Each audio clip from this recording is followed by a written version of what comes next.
So if you were watching developments earlier on in the week, especially the meeting between President Ramaphosa and President Trump, you will have heard the name Starlink being raised from time to time, and linked to that, Elon Musk, that name coming up from time to time. And perhaps some of you are wondering, what is this Starlink and why does it matter so much? So let's tell you about it.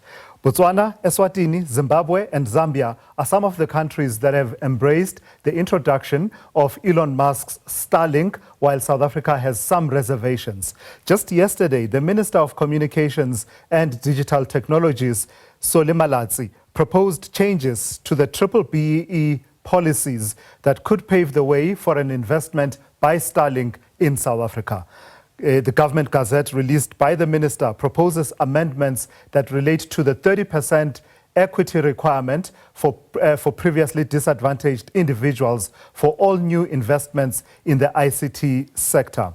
In a statement released yesterday, the department says the changes are aimed at attracting investment, specifically with regard to licensing for broadcasting, internet service, mobile network, and fixed and mobile networks. So let's speak now to Anastasiou, who is a leading tech evangelist, he's called, futurist and thought leader, as well as Branden Petersen, who is the editor at Tech Reframed, also Business Day digital business magazine. Gentlemen, good afternoon. Thank you to the both of you. For the benefit of my mother sitting at home and watching all of this, hearing that, oh, I thought Ramaphosa and Trump were talking about trade and the issues, farm murders and genocide, but here they are talking about Starlink. What is this Starlink? Aki, let me put that question to you. What is this Starlink? Well, hello, Tulasizwe. Thank you very much for having me, and a very good afternoon to you. Well, look, Starlink is another alternative way of providing internet connectivity in very remote areas. So what Starlink does is they've got these satellites, they're called low-orbit satellites, that sit about 600 kilometers above the Earth's surface, and they just transmit down to Earth. They transmit data. If you've got a receiver and you want to connect to the internet, it allows you to connect. They've got about 8,000 of these satellites that really blanket the Earth and just allows you to connect to the internet in remote areas, providing low latency, high speed connectivity. Now, we need to acknowledge that, let's look at the continent. You mentioned some of those countries earlier. When you look at the amount of people in Africa that have access to the internet, it's still just below 50% compared to the rest of the world, which is sitting in the 70% area. So in South Africa, we've got a more mature market. It's 80%, just above 80% is the amount of people that have access to the internet. But the reality is that we've got really vast territories across the continent here in South Africa. And we take it for granted that in urban areas like Johannesburg and Cape Town and Durban and there's fiber connectivity and there's high-speed internet connectivity. But the reality is most parts of the country, as soon as you go 100 or so kilometers outside of an urban area and you're in a rural area, there's not that kind of high-speed connectivity always available. Right. So what Starlink does is it connects to the satellites and it beams the high-speed internet connectivity down to the users at an affordable rate. Right, Branden, pick up then for me, please, from where Aki left off. A question that's always linked to the question of what is Starlink is the question that says, why do we need it in South Africa? You know, the question of needing it, as Aki said, if you look at these sort of urban areas, so Cape Town, Johannesburg, Durban, all these wonderful places, we've got fiber connectivity, we've got 5G, 4G, LTE, all of these things. But if we look further outside of those dense sort of areas, you're looking at rural connectivity. We've got lots of large rural areas where fiber, DSL, 4G, 5G networks, either unreliable, non-existent.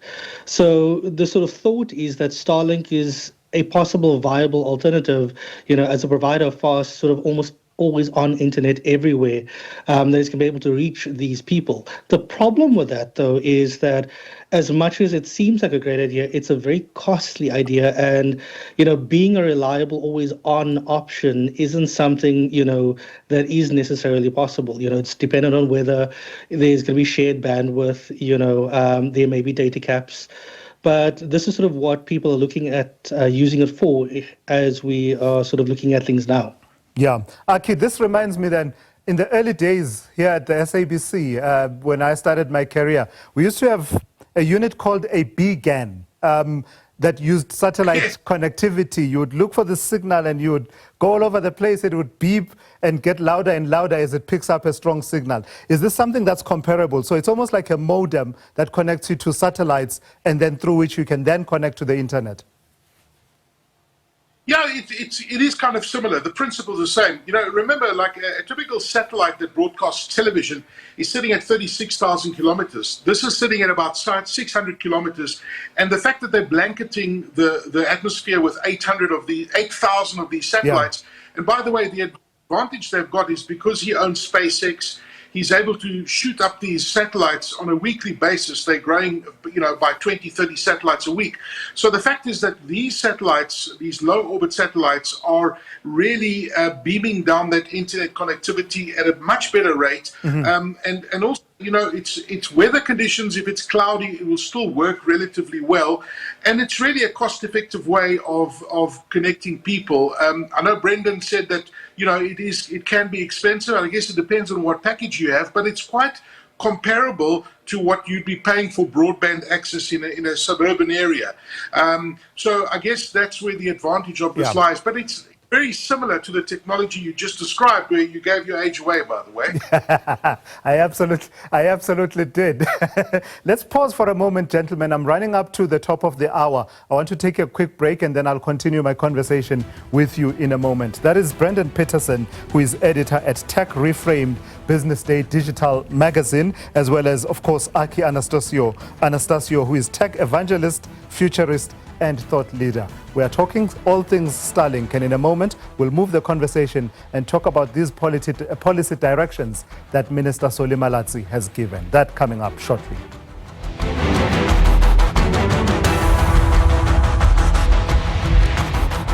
Going through a hole in your pocket, so are the expensive days of our lives. Like Friday, it wants to strip you of your savings. Saturday wants to tell you you can't park the car there. While Sunday smashes and grabs your blessings. But when these weekends are expensive, good South Africans can budget away expensive days for just 6 rand a day, because budget insurance will fix it all. Budget away expensive days. SMS budget to 40321 today. Coming up on this weekend's edition of Week in Review. In the end, we had a really good bilateral, although a number of issues came up, which you will all have observed. And we were able to have a robust engagement. That will remain at 15%. It consists of a receiver that picks up satellite signals and then acts as almost a kind of Wi-Fi hotspot that you connect your phone and your computers and the like to. The issue started on the 10th of May. That's when the alleged incident occurred in one of the houses of the fellow learner. And it was reported on the 12th at the school. And subsequent to that, we had to inform the police.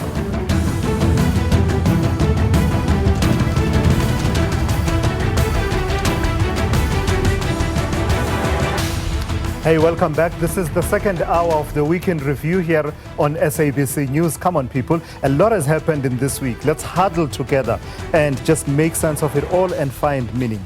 So, having said that, let's get you to your headlines.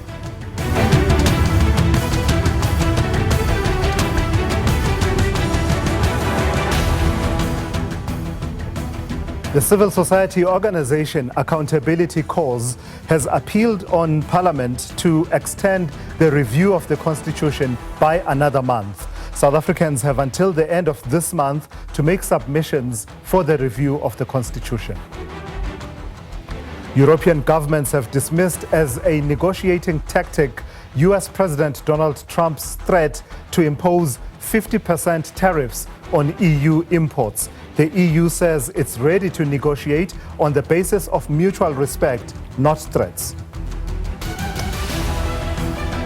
And in your sport, Real Madrid have officially confirmed that Carlo Ancelotti will leave his role as the head coach of the club, leaving a legacy of silverware and respect.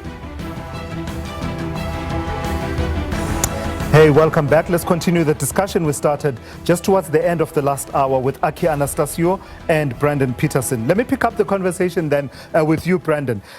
So we were talking about what Starlink is and what the capabilities, etc. are.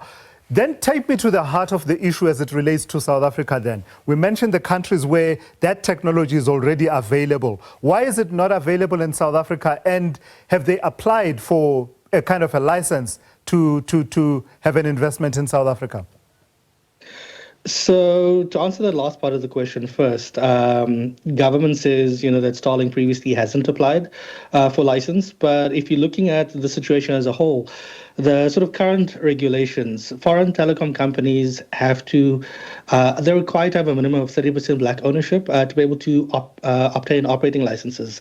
And this is, sort of what people believe has been the barrier for Starlink, because Elon, as we know, has been very openly critical about a lot of the sort of laws and regulations in the country, not just here, around the world, and hasn't always complied with them, unfortunately.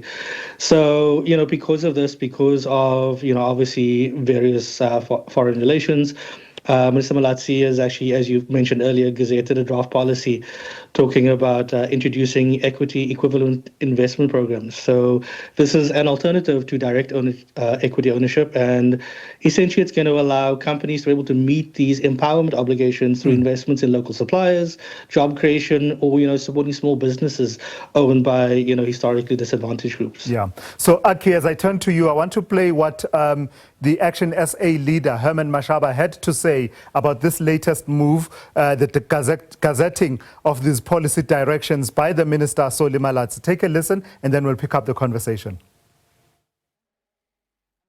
Let me first clarify one thing. For us as Action SA, we are against ANC triple BEE. And the reason why we are against ANC triple BEE, Action SA, we are unapologetic. We want to see black empowerment. But we want black empowerment to affect this community here in Majaning. Look at a public space like this. Who benefited out of, show me anyone from here in Majaning who benefited out of this broad-based black economic empowerment of the ANC. So we for inclusive economic empowerment at grassroots level. You should not really benefit because you are closer to the ANC structures and connection. But we are concerned about the manner in which 2 days after the president engaging with Donald Trump, getting instructions from Johan Rupert, who's not a cabinet minister,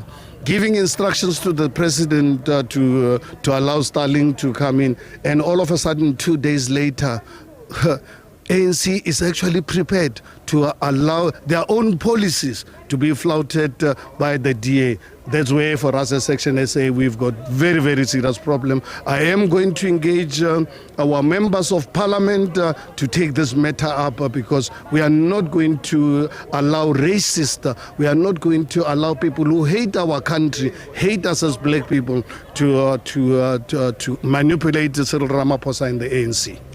So murky waters there where politics meets tech there, Aki. A nice one for me to throw at you. Just talk to everything that you heard there about the initial requirements that Branden was talking to, and now this sort of amendment that the minister is proposing that will allow these investors to, in a way, meet the requirements of a 30% ownership by designated groupings by engaging in other activities. Look, I think firstly, black economic empowerment has been a very, very important tool to empower people and empower the previous disadvantaged. I do think that when it comes to technology, I think times have changed substantially. So in the messages that Mr. Mashaba mentioned just a second ago, I think there's pros and cons with what he said. But we need to look at the matter holistically over here.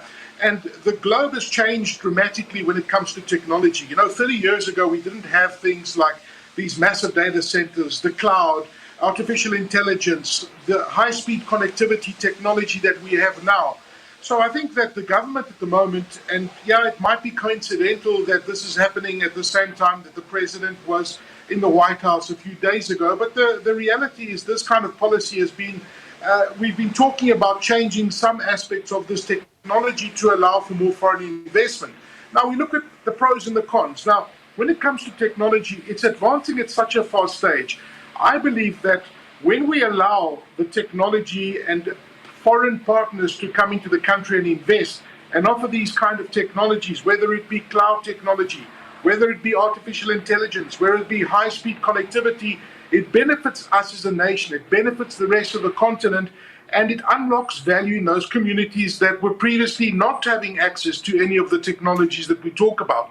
Think about the value, that the potential that this has to unlock. And I guess that, yes, we might be, giving in on that 30% in some way, but I would encourage our government to negotiate and say, okay, that reduction in 30%, perhaps you can offer subsidized internet connectivity to people who can't afford it. Reduce those costs and let businesses who can afford to pay for that. And I'm talking about those businesses that need to operate in remote areas where they need that speed connectivity. You think of every single ATM in the country needs some kind of connection to be affordable. Yeah. But I believe that we can make allowances. You can say to schools in rural areas that can't afford this kind of connectivity, even urban, rural areas that don't have that kind of speed.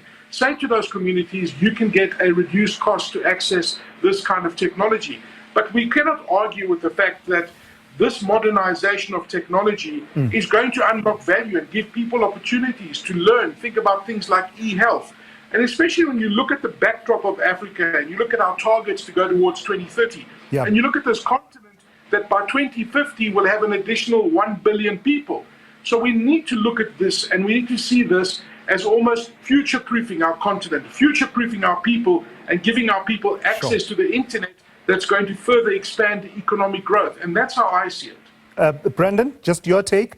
When you look at the cost-benefit analysis, as Aki says there, and what is contained in the Minister's Gazette, that in a way represents a shift away from the 30% requirement, but insisting on the already existent ICT sector code, the way I understand it, in terms of other forms of contributing to broad-based black economic empowerment that are not necessarily just ownership. When we look at the cost-benefit analysis, what are we likely to find? Will the benefit that comes with this dispensation outweigh the cost of insisting on, a 30% ownership? Yeah, I mean, it is quite an interesting situation to find ourselves in and an interesting question to ask. I think I agree with what Aki said in terms of, this is a viable option to empower people. Times have changed. But, if we look at all of this, obviously the benefits, reaching, rural connectivity for, as Aki said, remote schools, farms, clinics, just sort of empowering people with access to technology, education, all the things that we don't have or aren't able to provide to them right now. I think that benefit is exponential. Government will probably try to put a number on that, but what that could potentially do just for healthcare, for getting people banked, getting people sort of more educated. I don't think we can actually quantify and put an actual number on that in terms of the economic upliftment. So I think yes, there's that initial user cost. There is obviously, I understand the concerns that people have about the timing of this, but, again, as Aki said, these conversations have been happening long before this. The times have changed since before that. So, I think we've also got to look at what is the best thing for the country right now and, what keeping people away from this kind of technology could actually do in terms of harming the way we move forward.